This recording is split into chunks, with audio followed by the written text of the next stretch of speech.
Dan empat hal, bukan Allah kasih kemudahan berarti kita berjalan mencari rezeki Allah kasih, tidak. Bukan dikasih kemudahan, tapi di mana saja kita ada, posisi kita di mana saja, Allah datangkan rezeki kepada kita.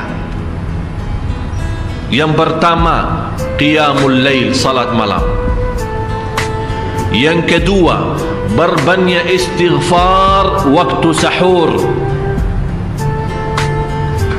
Kalau anda tidak salat malam, jangan tinggalkan istighfar waktu sahur. Waktu sahur kapan? Kira-kira 30 minit sebelum azan. Ada satu hadis dijelaskan waktu sahur, makan sahur kan? Tapi ada yang suka makan sahur jam 1, ada yang suka jam 2. Tapi menurut saya waktu yang tepat untuk makan sahur dikirakan membaca 50 ayat. Membaca 50 ayat. Kalau bagi kita 50 ayat ya setengah jam lah. Dah tahu bagi bapak ibu gimana? 1 jam ya bolehlah, 1 jam dah apa-apa. Ya tergantung lancar atau tidak. Tapi ukurannya seperti itulah, kurang lebih seperti membaca 50 ayat dari Al-Quran. Itulah namanya waktu sahur. Disitulah Allah sendiri memuji, Allah bangga dan senang terhadap orang yang sahur. Sampai ulama berkata, tidak ada ibadah yang terbaik di waktu sahur selain istighfar. Jadi boleh baca Quran, boleh salat malam, boleh zikir, boleh apapun, tapi yang terbaik istighfar. Jadi tinggalkan segalanya, tinggalkan Quran, tinggalkan salat malam, tinggalkan baca Quran, tinggalkan zikir, fokus hanya istighfar. Astaghfirullah wa atubu ilaih, termasuk istighfar Allahumma anta rabbi la ilaha illa ant, yang bapak ibu tahu sayyidul istighfar, yang terutama, yang paling luar biasa. Allahumma anta rabbi la ilaha illa anta khalaqtani wa ana abduka wa ana ala ahdika wa wa'dika mastata'at a'udzu bika min syarri ma sana'at abu'u laka bi ni'matika alayya wa abu'u bi dhanbi faghfir li fa innahu la yaghfiru adh-dhunuba. Ya Allah, kalau kita fahami doa ini luar biasa. Oleh karena itu kata Rasulullah, barang siapa yang membaca sayyidul istighfar kemudian di malam hari dengan keyakinan dia meninggal habis baca istighfar, masuk surga. Masuk surga. Berarti ini salah satu doa yang menjaminkan dengan mudah masuk surga. Jadi 4 hal yang mendatangkan rizki, bukan kita mencarinya, dia yang datang kemari. Apalagi saat mencari lebih mudah. Qiyamul lail, salat malam.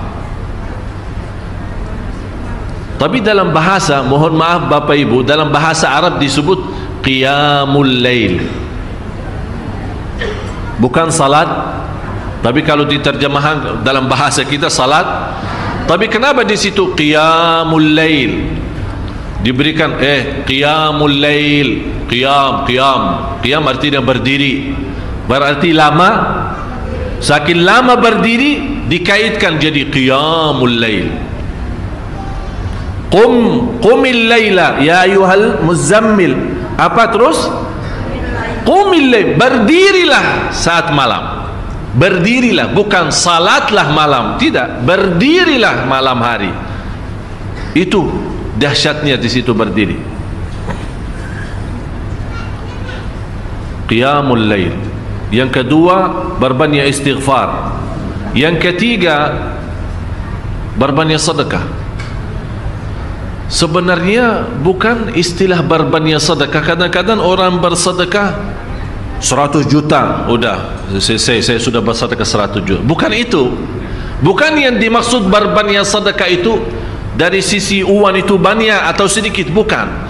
Yang dimaksud rahasia sedekah, ta'ahudus sedekah, istiqamah bersedekah. Istiqamah itu tidak menjadi masalah besar maupun kecil, itu tidak menjadi masalah, karena bagi Allah tidak ada artinya besar maupun kecil. Kita tidak memberikan kepada Allah karena Allah maha kaya. Tapi rahasia sedekah itu kita terus menerus sedekah, siang pagi malam, siang pagi malam, pagi besok terus, minggu depan, tidak pernah berhenti. Setiap ada kesempatan selalu kita membawa sedekah. Itu namanya ta'ahudus sadaqah. Ta'ahud kalau dalam bahasa sebuah janjian, seolah-olah kita ada kontrak kerjasama antara diri dan apa? Dan sedekah. Itu kata ta'ahud, ahad, berjanjian. Saya berjanji, seolah-olah ada berjanjian antara kita dalam sedekah. Jadi tidak boleh terlepas dari berjanjian, seolah-olah kita menghormati berjanjian. Bagaimana menghormati? Kita terus kerjasama. Kita beri, Allah ganti berkah sedekah. Kita beri lagi, Allah ganti masih terus. Kita beri, masih Allah terus ganti. Itulah dahsyatnya sedekah. Jadi Bapak Ibu, jangan nunggu hari tertentu, bulan tertentu, malam tertentu kita bersedekah. Jangan. Setiap kita merasa ada berita baik, ada berita maupun ada berita buruk yang menyakiti perasaan kita di rumah tangga kita, anak kita, suami kita, istri kita, apapun, langsung segera sedekah. Disitulah rahasianya.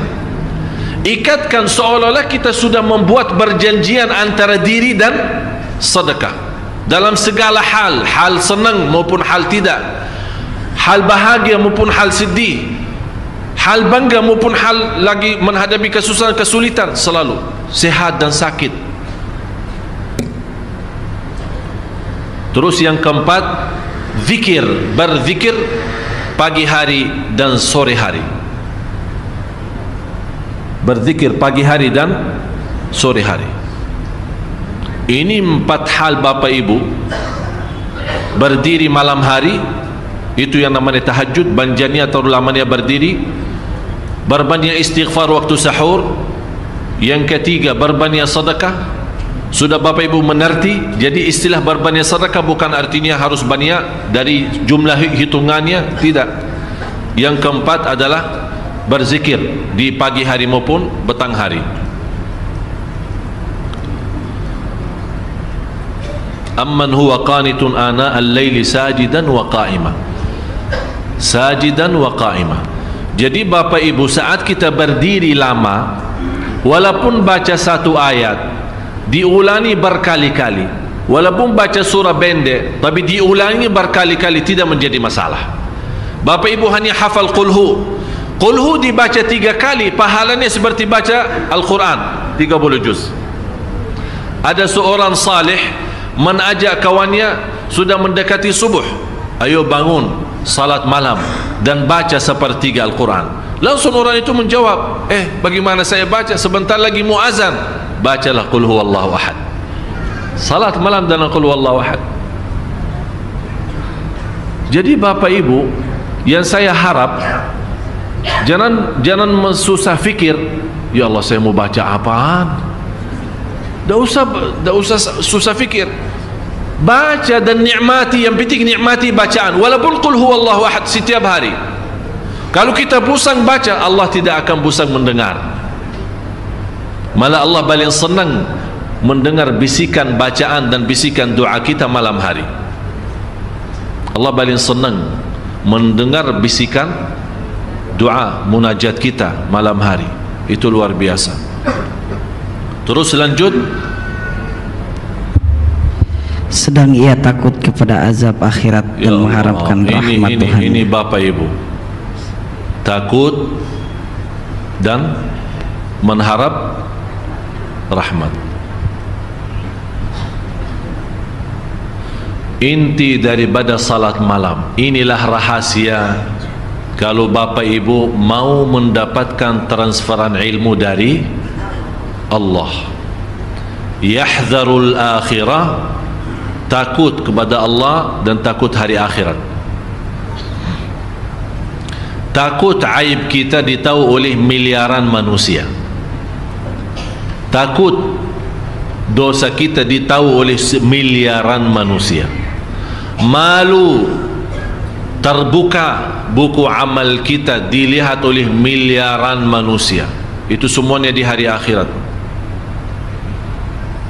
Jadi membuat kita jaga salat malam ketakutan kita kepada hari akhirat. Karena di hari akhirat itu apapun yang kita sudah sembunyikan, nanti tidak ada istilah sembunyi, semuanya terbuka. di hadapan Allah, di hadapan malaikat dan di hadapan seluruh makhluk. Yahdharul akhirah. Dan barang siapa yang mampu menikmati lama berdiri, akan Allah meringankan lama berdiri di hari kiamat. Bapak Ibu tahu berapa lama berdiri di hari kiamat? Satu hari 50.000 tahun.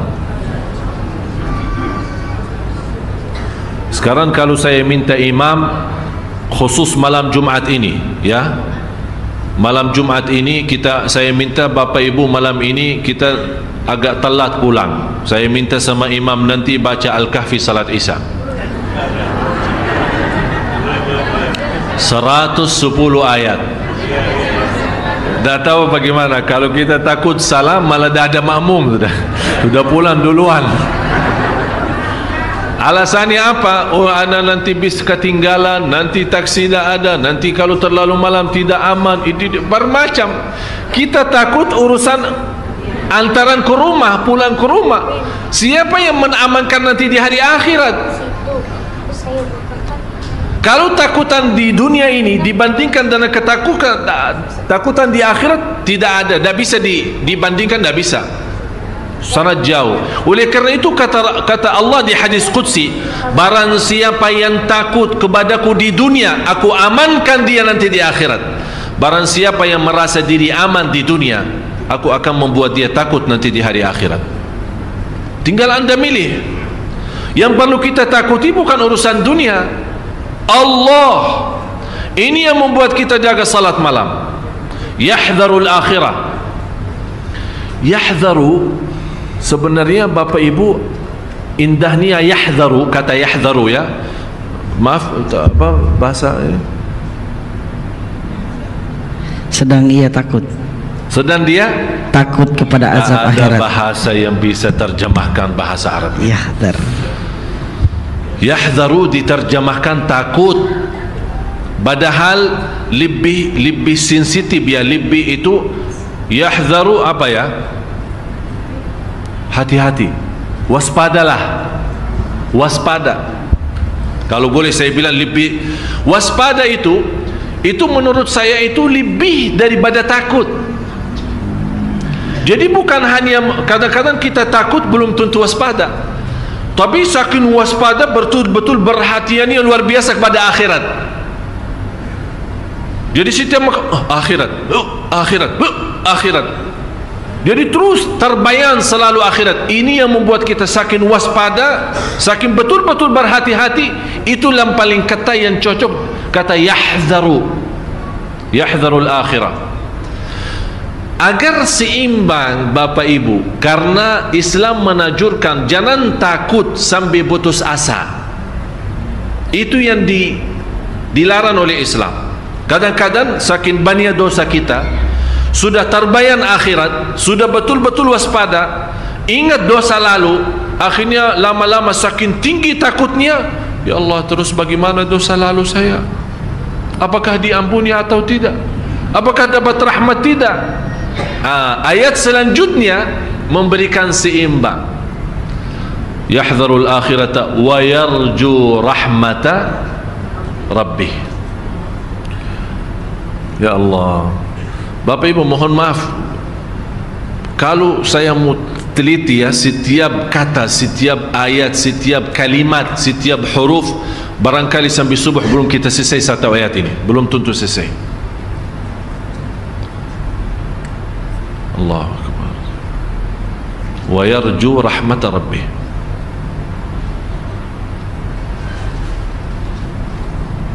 Yarju beda artinya sama raja. Yarju beda artinya sama raja. Raja sudah berharap, sudah lalu, dia punya harapan rahmat Allah, ampuni dah, udah lalu.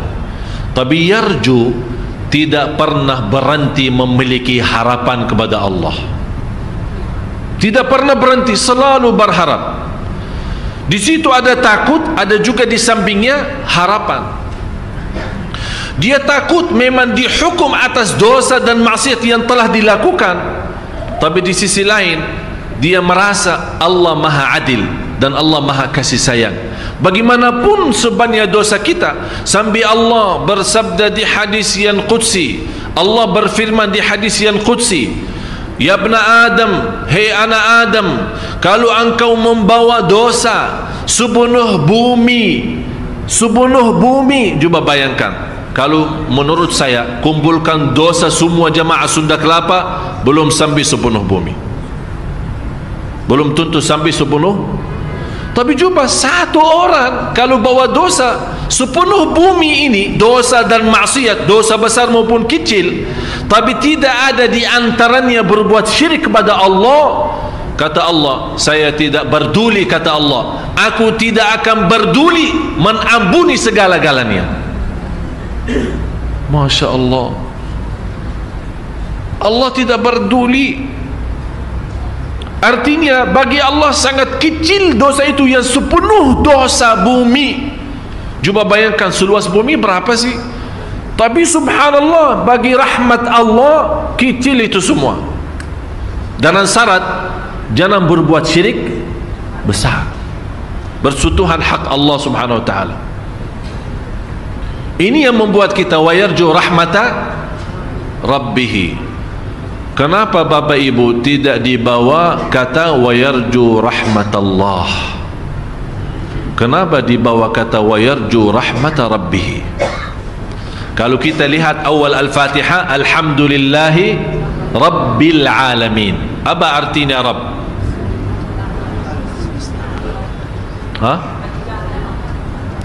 Menjaga. Kata Rabb itu apa artinya? Tuhan. Enggak. Saya kasih gambaran biar insyaallah Bapak Ibu bisa lebih faham ya. Orang tua punya anak, segala kebutuhan anak diberikan oleh orang tuanya. Jadi anak menanggap bapaknya, apalagi pas dia masuk membawa bermacam-macam makanan dan minuman. Karena anak itu tidak tahu istilah Tuhan atau Allah, dia menganggap bapaknya segala-galanya. Rizki bapa, mainan bapa.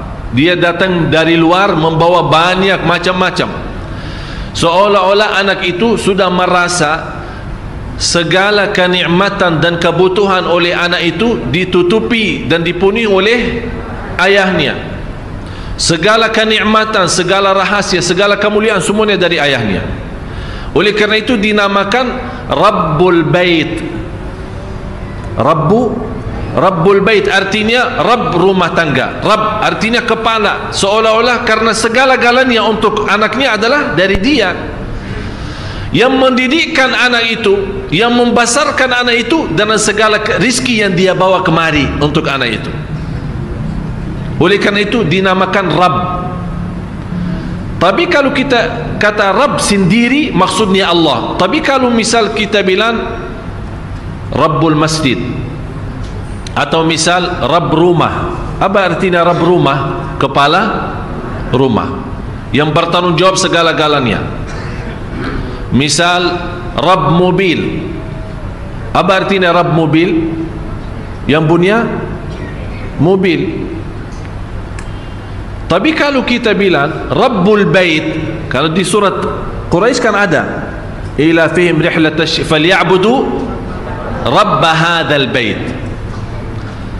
Istilah kata Rabb memang dalam bahasa Arab, Rabb itu kalau datang sendiri maksudnya Allah. Tapi kalau ada sebuah kata yang diikutnya belakang, itu bisa rubah makna.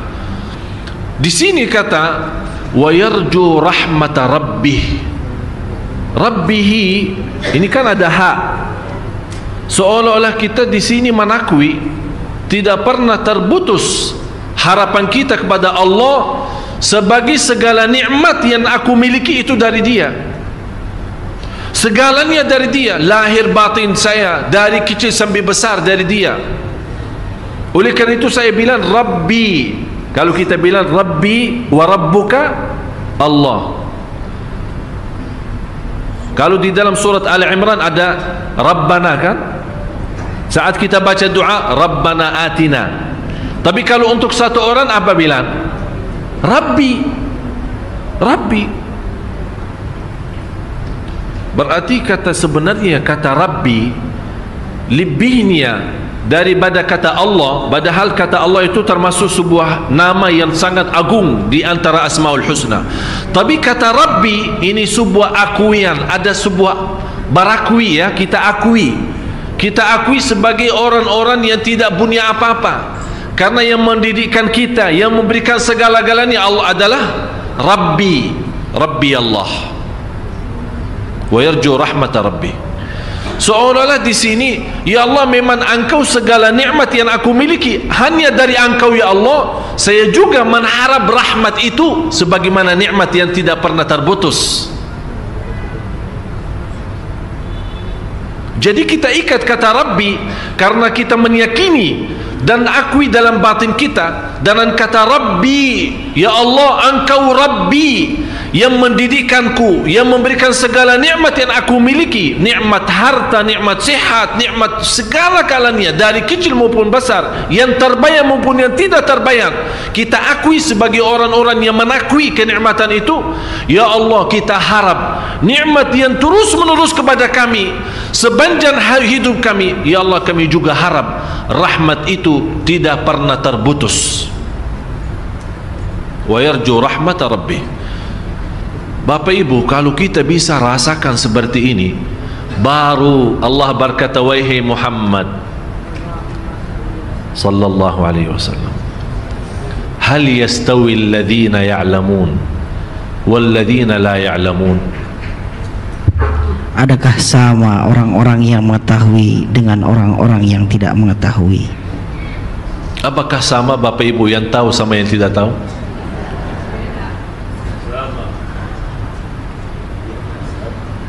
Manusia terhadap ilmu empat. Manusia terhadap ilmu empat golongan, empat kelompok. Yang pertama, dia tahu dirinya belum tahu. Ini maaf ya, bahasa mungkin agak sedikit aneh ya. Dia tahu, dia belum tahu. Atau istilah lain, dia yakin, dia tahu dirinya tidak tahu apa-apa. Faham? Belum faham ya? Jadi kalau ditanya tahu, ana yakin tak tahu apa-apa. Ana tak tahu apa-apa. Yang kedua, dia tidak tahu, dia tidak tahu.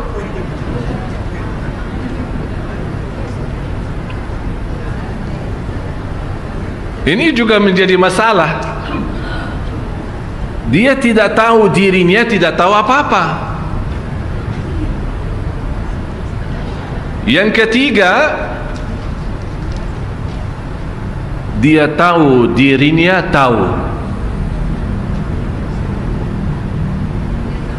Dia tahu dirinya tahu. Terus yang keempat kira-kira apa?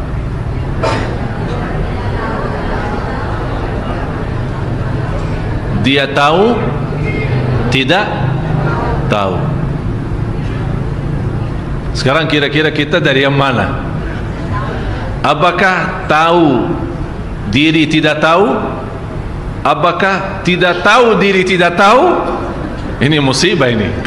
Sama sekali, malah dirinya tidak tahu posisinya apa, di mana Allah taruhnya, ana tidak tahu. Ditanya dari mana? Saya tidak tahu dari mana dan kemana dan apapun bagaimana. Saya tidak tahu dari mana dan kemana dan bagaimanapun bagaimana. Mudah. Itu na'udzubillah, seperti ini binatang lebih berguna.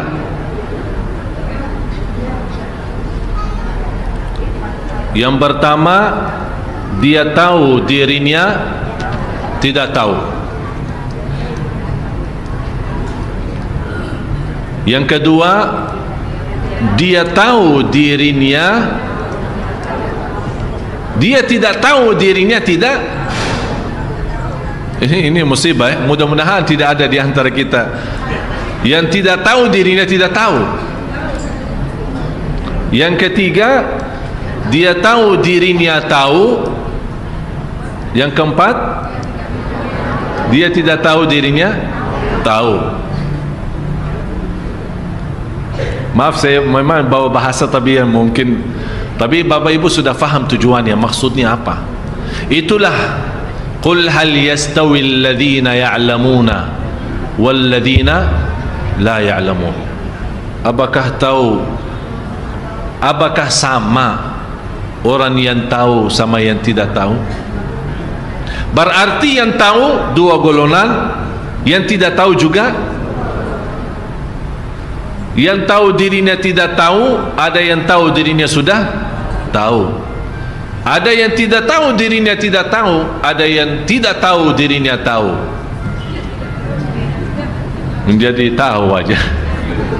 Mau makanan tahu ya.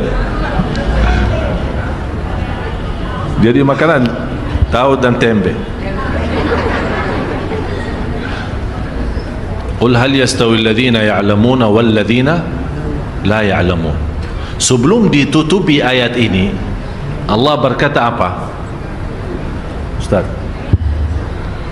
innama yatadzakkaru ulul albab. Sesungguhnya orang yang berakalah yang dapat menerima pelajaran. Mudah-mudahan Bapak Ibu di hari ini diberikan oleh Allah kecerdasan fikiran, bisa memahami ayat ini.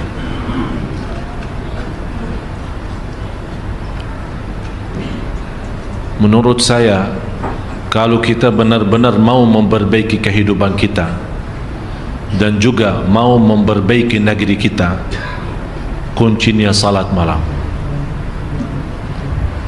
Saya tadi jam 12 siang berjumpa dengan Bapak Marzuki Ali, Ketua DPR. Terus dikasih oleh protokol hanya 15 menit. Saya masuk jam 12. Hanya dikasih waktu karena beliau ada kesibukan yang lain 15 menit. Alhamdulillah, kalau saya ketemu beliau tidak usah pakai janji. Jadi kalau beliau ada di kantor, saya boleh masuk. Tinggal kasih laporan, Syekh Ali di luar, dikasih masuk. 15 menit. Saya masuk jam 12. Saya keluar jam 2:30. Sampai orang yang rapat dengan beliau tunggu di luar. Setiap sebentar lagi sekretarisnya masuk, bentar. Saya bicara banyak, tapi luar biasa beliau sangat terharu. Saya bilang hal yastawi alladhina ya'lamuna wal ladhina. Saya bilang, Pak, tolong kasih saya kesempatan sekali-kali saya berikan ceramah ke orang anggota DPR semua.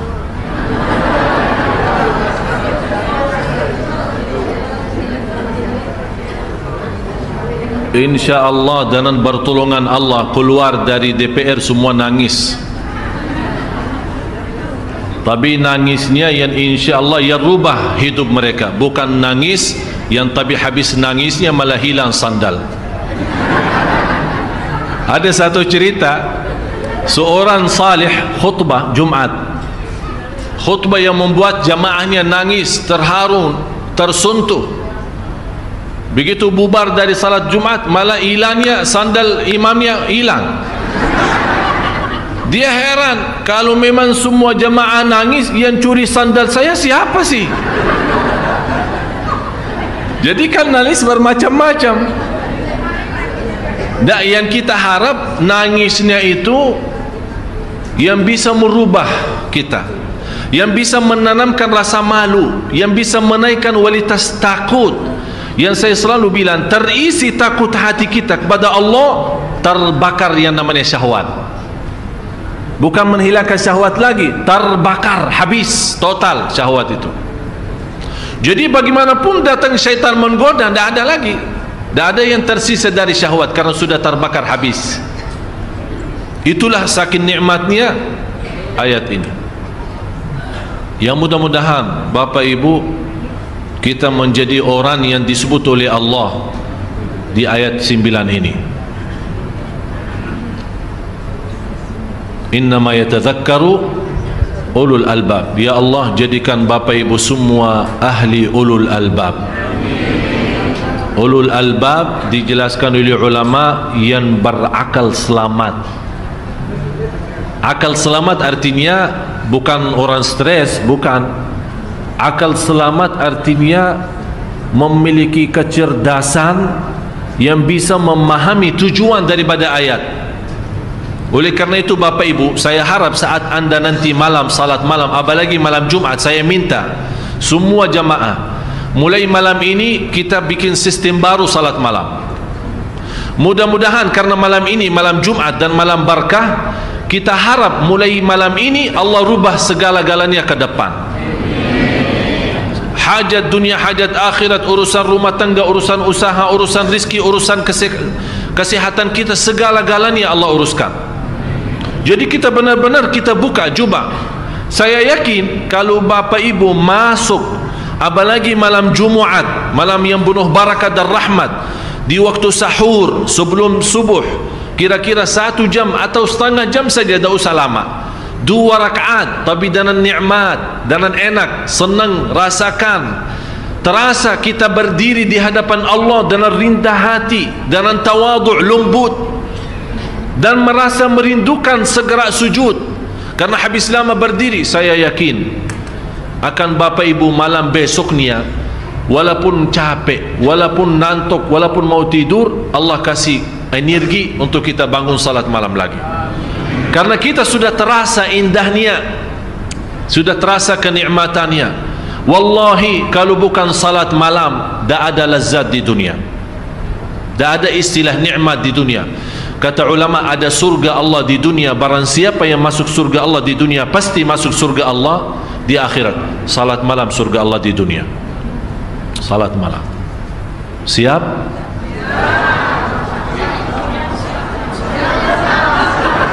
Masih ada yang bilang insya-Allah. Fa idza azamta, azam baru tawakal. Siap insya-Allah. Kita tunjukkan, saya harap Bapak Ibu kita tunjukkan kepada Allah jujur niat kita. Walaupun dari sekarang kita nawaitu.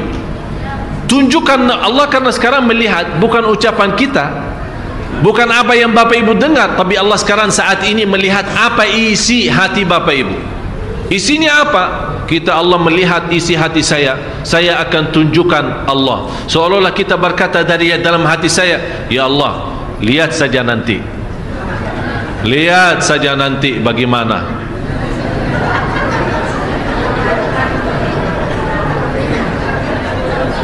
Maksudnya apa? Lihatlah nanti saja. Kita tunjukkan sebagaimana kita tunjukkan kepada, kita tunjukkan, ya Allah, kalau engkau memang mau melihat, nanti saya tunjukkan malam hari. Lihat segala-galanya dari aku, ikhlas, khusyuk, dan luar biasa keistimewaan.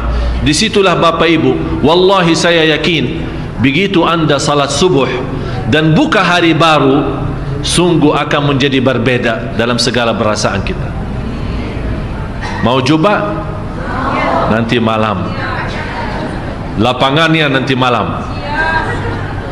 Disitulah kita tunjukkan kepada Allah. Mudah-mudahan dengan kejujuran Bapak Ibu, dengan keikhlasannya Bapak Ibu, Allah buka hati kita semua, diberikan kecerdasan pikiran agar kita bisa menikmati dan memfikirkan. Saya mohon sebelum kita bubar acara ini, saya mohon semuanya malam ini memberikan sedekah agar bisa dipimpin oleh Allah nanti malam untuk salat malam. Semuanya. Kalau ada kota amal silahkan isi. Kalau tidak ada kota amal, bagaimana tolong diaturkan panitia-panitia masjid. Saya minta semua, berapapun sedekahnya, kecil atau besar, silahkan, tapi dengan niat, ya Allah saya mohon diberikan kepada saya kekuatan untuk nanti malam agar saya tunjukkan yang terbaik. Saya akan tunjukkan diriku apa dan siapa kepadamu ya Allah. Mudah-mudahan dalam sedekah berkah nia malam ini, apalagi malam Jumat, akan Allah tunjukkan dahsyatnya dan keindahannya salat malam. Disitulah kehidupan kita insya-Allah ke depan menjadi istimewa dan berkah. Amin ya rabbal alamin. Mohon panitia tolong, mana panitia masjidnya? Tolong dibantu. Mau bagi sarung saya, bagi bagi sarung saya.